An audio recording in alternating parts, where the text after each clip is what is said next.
Hi, I'm Maggie MacAlpine, the Director of Cybersecurity Partnerships and Evangelism here at Seceon, and you're with us now with part two of Anthony Cihan's interview with us about his red team and now his blue team experience. So, Anthony, for those who maybe are just coming in and didn't catch the red team part, let's reintroduce you, but now from the blue team angle. Yeah, absolutely. So my name is Anthony Cihan. I'm the Senior Principal Cybersecurity Engineer at Obvium. So I lead the red team and kind of penetration testing team over here. But prior to this, I did defensive security for almost a decade. So in the last episode, we walked through a couple ways you get in and have moved around your red team and your offensive experience. But now, I think the question on a lot of people's minds, especially if they've heard the previous episodes, is what do we do about it? What did the defenders, what can we do? What should we do? What advice would you give from your years of experience? So I think we're going to get into all of that. One thing I'd like to start with is, let's talk about the differences between quickly, like a recap of like red team versus blue team, offensive, defensive, and just sort of how you conceive of these two sides of this very important coin. Yeah, so red team and blue team is kind of, like you said, it's kind of two sides of the same coin, right? Your blue team is going to be, in my mind, normally, when I see blue team, they're very structured, they're very organized. It's all about structure, documentation, monitoring, understanding their environment. It's a very structured, organized, goal-driven organization. Mhm. When you get into red team, it's almost the polar opposite. You're going to have heavy documentation because they're obviously documenting everything that they're doing, but it's going to be a lot less structured. And because they're coming into an environment that they don't necessarily know, and they need to figure out what to do. So there's going to be some basic paths they're going to take, but everything is going to be based around what they find is exploitable, and then what they get out of that exploitation. So it's much more dynamic versus the blue team, much more structured, right? If something becomes dynamic in a blue team, you've probably got a problem. But in a red team, it's kind of the opposite. Right, because as a red teamer, you're trying to find these, creative ways into the problem. But here's where, I would have a question, if I'm somebody who's thinking about trying to become a red teamer or a blue teamer or who has to implement, this, why is it that a blue teamer shouldn't be as creative? Why should they be by the book? So one of the big things with blue teaming, and by the book becomes really important. Now, that's not to say you can't have creativity at all, right? But by the book and blue teaming can be really important. And it's because a lot of the methodologies that we have for detecting attacks, preventing attacks, patching certain issues, fixing certain things, the reason that they've become the standard is because they kind of gone through the fire and we know that they work. Where when you start implementing more novel approaches to things, they might, unless you're trying to fix a very, very specific issue, if it's not really been tested before, do you know if it's going to work or not? And that's kind of where red teaming and pen testing comes into that scenario from a blue team perspective, is there are going to be always situations where you have to kind of go off the beaten path to try to patch something or fix something or implement some security mechanism. But if you've not done it before, or if nobody's really done it before, or if it's not really been tested before, that's where kind of the red team side, where what I do now kind of comes into play to make sure that it actually works. Because when you kind of break off of that standardized structure of we know that if you do X, Y, and Z, it will see these specific things, don't really know until it happens. And that's kind of one of the issues with blue teaming. That's why blue teaming becomes a lot less creative and a lot less kind of dynamic and kind of free as far as what you can do, because if you start going off of that 50-50 shot, is it even going to work? Mhm. So I am a blue teamer, right? And I have, and I am following the book. I'm doing things properly. Is there something that you've ever seen that defenders are focusing too much on, or stuff that you think is really where there should be more focus by the industry? Yeah, this is something that I hit almost every single engagement, and this was something that I pushed really heavily when I was on blue team on the blue team, and I worked with an MSP and an MSSP. Everyone wants to focus on, right now it's all cloud, cloud, cloud, right? Everyone loves the cloud, and people focus on the cloud, and you might implement some cloud monitoring, and everyone focuses on the endpoint. You got your CrowdStrike and your Sentinel-1s and your EDR agents and your AVs, and everyone's like endpoint, endpoint, endpoint. Nobody monitors the network. And I touched on this briefly in the last episode, was that I abuse the network all the time in offensive security, all the time. And almost nobody monitors the network. Or if they do, they don't monitor the entire network. They monitor like the core, and that's it. And that's kind of a big issue from a defensive perspective, because it's really, really common to come in and just see that the network's just not monitored at all. There's no detection in the network. And because of that, if I can manipulate the network data as an attacker, I can keep from ever touching an endpoint. I never have to log into your endpoints. So you're never going to see me there.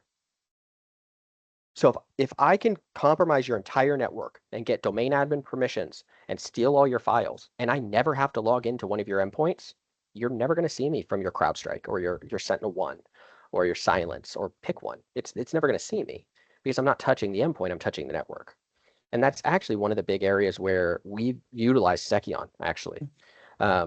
With our SOC, one of the big things that we push because of this is network monitoring. We're really big on making sure, listen, we want to get the data from your switches. We want to get the data from your APs. We want to get the data from all of your networking devices and your endpoints and your software platforms, your AV and your EDR, because that's going to build that kind of structure of data that we need to look at. And that's one of the big things that we push really heavily. And the reason we do that from the networking perspective, when you look at it from a defensive side, when I look at it from an attacker, if I can abuse the network, I never have to touch your endpoint. And AV and EDR is one of the biggest things I got to contend with when it comes to an endpoint. But if I can abuse the network, I don't have to touch it. Well, if you're monitoring the network, you can at a minimum see that I'm there. And that's the first step of any remediation of an attack, is you have to know they're there. If you don't know they're there, then you can't stop them. Yeah, what are you supposed to do about it then? So why, I mean, now you've got my curiosity piqued, even just as a practitioner myself, which is, why are people ignoring the network? And what are some of the consequences of that, would you say? Yeah, it's really weird. I mean, it used to be heavily that you have your SIM, right, or your data lake, and you collect all your data in there, and you kind of got to parse through it. Part of the problem with collecting network data in particular is that especially prior to kind of ML and AI kind of integration into these platforms, especially Seceon. And that's one of the big things with it. That was why we utilize it in our SOC. When you're collecting network data, if you don't have some way to parse that data, it's so much data that you can't manually parse it. You can look at endpoint logs and you can look for specific events. You can parse, even some cloud logs, and you can look for specific events. But when you're looking at the network, there is no, events per se in the network. There is network communication. And that becomes a big problem if you don't have some way to know what's normal network communication and what's abnormal network communication. So that's one of the reasons why in our SOC we say, hey, once we get all of your data in, it's going to review the environment and kind of monitor everything that's going on. And it's actually going to baseline it. And that's one of the big things that's actually one of the reasons why we picked Seceon. It's funny enough. And it's because Seceon will take in all of that network data and parse it and actually kind of build a baseline of what's normal. So if I come into an environment, and I showed this on the last one, and I take my little wiretap and I drop it onto a network, well, that's now a new device on the network that's doing new network communication in ways that has never been done before. And if I capture user credentials, it's now a new device logging in with user credentials. Like, these are all network behaviors that are abnormal. And then you can start pitting those network behaviors to endpoint behaviors.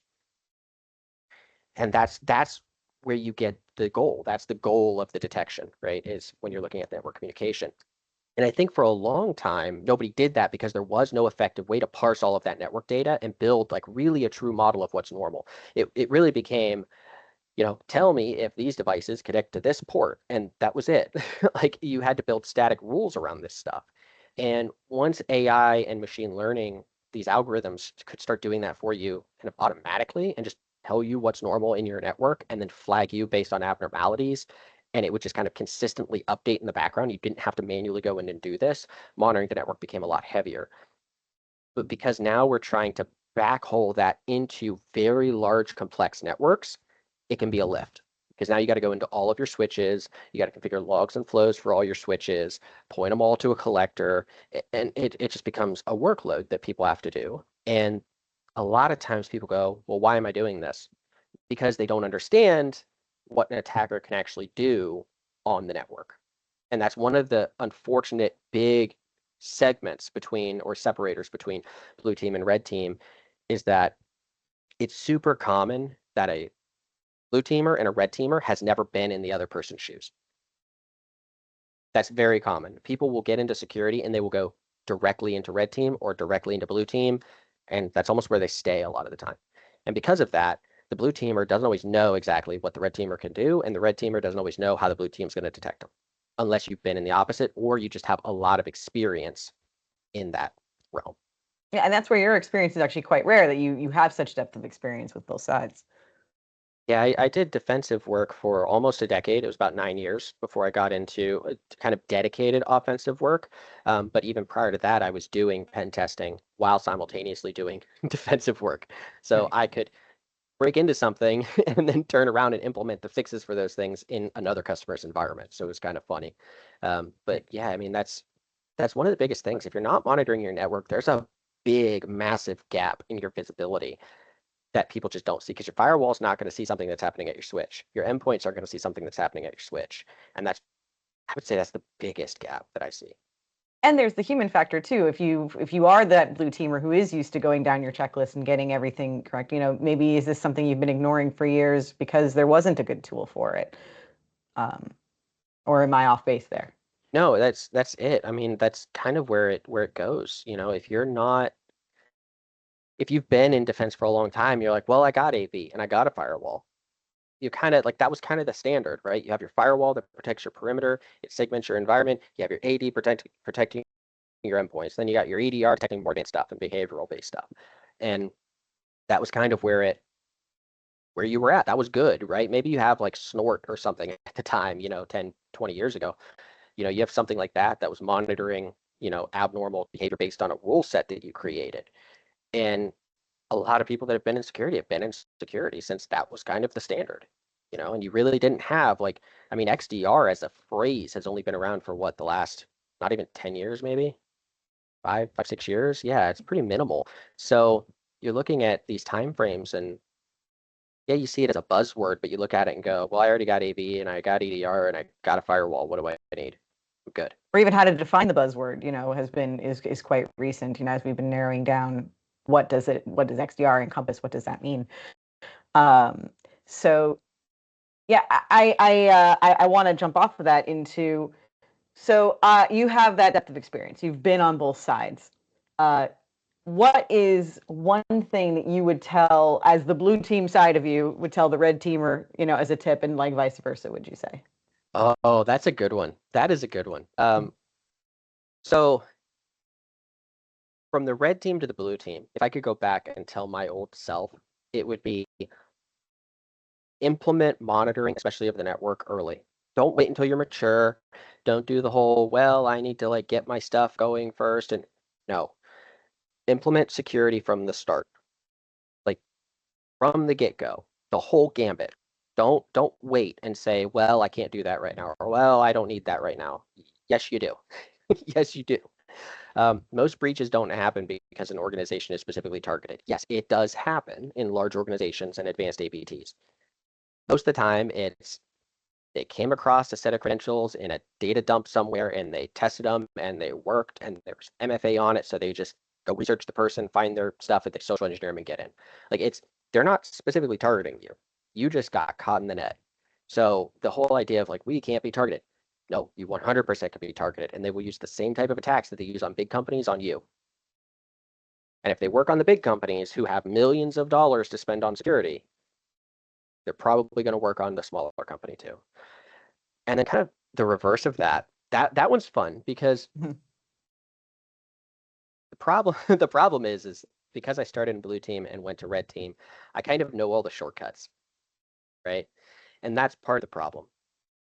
And I would say, and this would almost be for more so advice for any person in red teaming. if you don't have experience in blue teaming, if you don't have experience in setting up a firewall or monitoring an XDR platform, do it. Go and learn it. Because one of the things you're going to find is that all of these platforms, all of these tools, all of these vendors, they all have little intricacies in how they work. So I can tell you from just experience that there's a very major firewall vendor that by default only scans the standard port for specific protocols. So if there's an HTTPS connection, it will only even decrypt that connection if you have SSL decryption turned on the standard SSL port 443. That is it. If your attacker knows that, they will send their SSL stream over a non-standard port like 8443 because now it's not going to get decrypted. So these are little intricacies in the way that defensive tools work. Or another one I've run into is that people will get really antsy about putting AV and EDR on a file server or the domain controller, because if something goes weird with it, you just nuked your file server, you just nuked your domain controller. So they might not put AV and EDR on those two types of servers. So if you can get onto those servers, check. Don't assume that it's there, because it might not be, because that's something that I've run into a lot of people get really antsy about, is doing that. So knowing the intricacies of kind of how defensive security works and how these companies and MSPs and kind of blue teams deal with these scenarios can be really, really helpful in exploiting things. And I sort of mentioned this off camera, so apologies, but you bring that experience that it was in the field when I was coming up through it, a lot of, and I feel like I've seen less of, which is this real focus on making sure you know the underlying technology of what the tools that you're working with, and why do they work certain ways and how they work certain ways. And as you're mentioning it, I mightily resisted the urge for the plug, but I will plug it in. Like now that Seceon, does look at those logs and those flows and can now be, it has been catching for a while, this network, the attacks that go to the network and things like that. So I guess if I were to ask you a question, I guess would be, what is your tip for up and coming defenders? Tools, techniques, thoughts, insights. Yeah, absolutely. So outside of don't forget your network, the network itself, learn what the attackers are doing and understand what they're doing. Because if you don't understand what they're doing and how they're doing it, then you're not going to be able to see it when it happens. And that's a big one. Knowing how an attacker is going to exploit something. Now, do you need to know 100% how to do it and what tools to run and how they all work and what all the flags are? No, you don't necessarily need to know all of that. But you understand from a basic perspective that an attacker comes into a network and they do X, Y, and Z, and this is why it works, you will be more adequately prepared to defend against it. And when you start getting those network logs and you start getting network behavior, and let's say like our SOC, you're running Seceon, and you get those network logs, you have the logs, you have the flows, it's telling you, hey, there's some anomalous behavior in your network. You can look at that and say, oh, that looks like that attack that I just read about. I recognize that behavior. That's been going around, that's been something. And now you've recognized that there's an attack there. Because if you look at your network traffic and you see something's handing out DHCP, you go, oh, something must have just kicked off a DHCP service, not a big deal. But if you know that in red teaming or in offensive that you can use DHCP to conduct man-in-the-middle attacks, that brings a whole new perspective to random device on your network starts handing out DHCP. And that's really, really important. And the same thing goes in the opposite direction. But understanding how these structures work, the underlying technology, why these things happen the way that they do, and what attackers or defenders are doing in their respective fields is super important, because if you don't understand it, you can't stop it. And that, unfortunately, like you said, a lot of people, especially now, go directly into defense or directly into offense. And there's not as much crossover as there used to be, especially with, there's a lot more offensive certifications. People think hacking is cool. And they're like, oh, I want to be a hacker, which is funny because everyone wants to be a hacker until it's time to do hacker stuff, which is understanding hardcore in-depth protocols and stuff. But people want to go directly into that. So they'll go out and they'll get certified and they'll do all this offensive training but they don't have the defensive. People will be in defensive and they're like, well, I already have to learn an XDR and I have to know servers. And, a lot of times defensive becomes a jack of all trades. Mhm. So they don't dig at the offensive because they're already doing 8 things. And then that becomes kind of where they're at. And that's why both sides end up being blind to what the other's doing.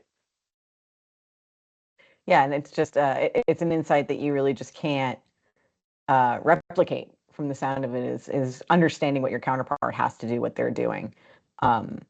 So I love this discussion. I could have this one just all day, but I think kind of jumping on that slight flavor, but like, what do you wish more, not just up and coming practitioners, but like, what do you wish more security leaders understood about their own environment? And what would be your broader advice to the cybersecurity field? I guess is somewhere to sort of leave off. So this is a big one, and this applies to both sides. So whether somebody comes in and goes, hey, have you guys had a pen test? And you say no, and they say, okay, what's going to be this much? Or somebody comes in and say, are you monitoring your network? And you say no, and you say, okay, well, you probably should. It'll be this much. Trust me when I say it will cost a whole lot less to implement something that could prevent a cyber attack than getting ransomed will. And I've seen this from experience. I've watched people do it. Say, no, we're not going to listen to you, and then 2 months later they get nailed. Oh wow. And I've seen this happen in reality. It's not just theoretical. And it's unfortunate because a lot of times it's like something that could have been prevented if they would have taken the necessary steps. And I understand it, right? You have your CFO and you go to your CFO and you say, hey, I need X, Y, and Z for security. And they say, okay, but cost, right? Yeah. How much is it? You just want Well, another toy. Yeah. exactly. Do you just need another toy? Why do we need that? What's the point of it? And it's understandable questions, right? Like, what's the benefit that we're going to get of this? And the problem with cybersecurity is that there is no ROI. The ROI is that you don't have to spend more money to fix something that happens. So you don't actually see the benefit of cybersecurity because the goal is that you don't have to see the benefit of cybersecurity. Mm-hmm. So realistically, that's one of the biggest issues that I see in security in general. So this would be for all of like the CEOs, the CFOs, the COOs out there. When your team comes and they say, hey, we need security, we need X, Y, and Z, whether it's, hey, I'll plug Obvium here and I'll do my plug this time. Hey, we're working with Obvium. We think we should, implement some monitoring and we want to go with their SOC. It's going to be this much. Or, hey, I think we need a pen test because we've never had one before, which is really common. And we're going to need it for compliance anyway next year. We should probably get on it so that it's not as much stuff we have to do next year. Whatever it is, keep it in the back of your mind. This SOC is going to be X number of dollars. This pen test is going to be X number of dollars. What's the average cost of a company our size getting ransomed? Yep. And the risk calculation. Yeah. Exactly. Because the problem is that unlike most things in business, there is no ROI. If you upgrade your POS system to a faster POS system that can handle, it can now handle, American Express or something, right? There's a tangible thing of we do this much more money comes in.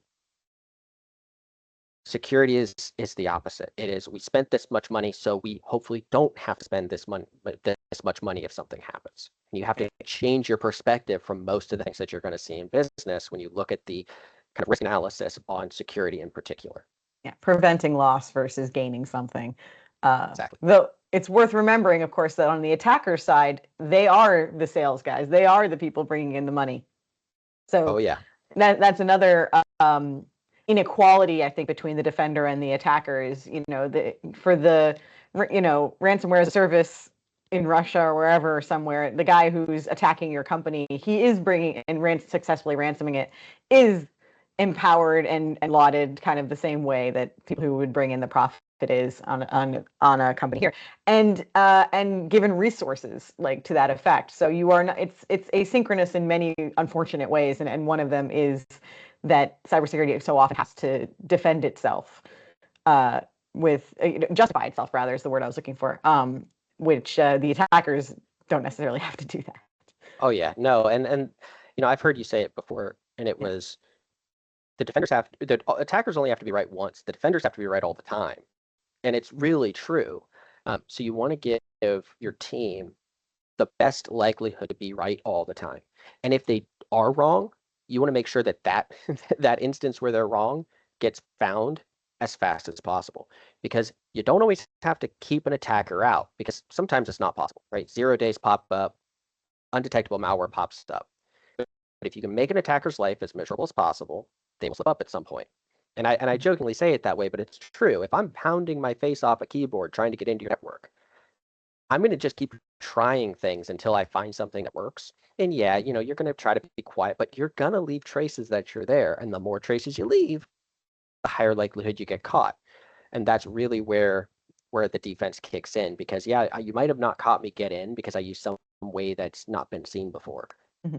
But there's only so many ways I can elevate privileges. There's only so many ways I can move between systems. And if you can detect those, even if I'm already in, you can keep me from spreading, you can lock me out and then terminate my access. And isn't it fun just to think of frustrating these guys, making their lives miserable?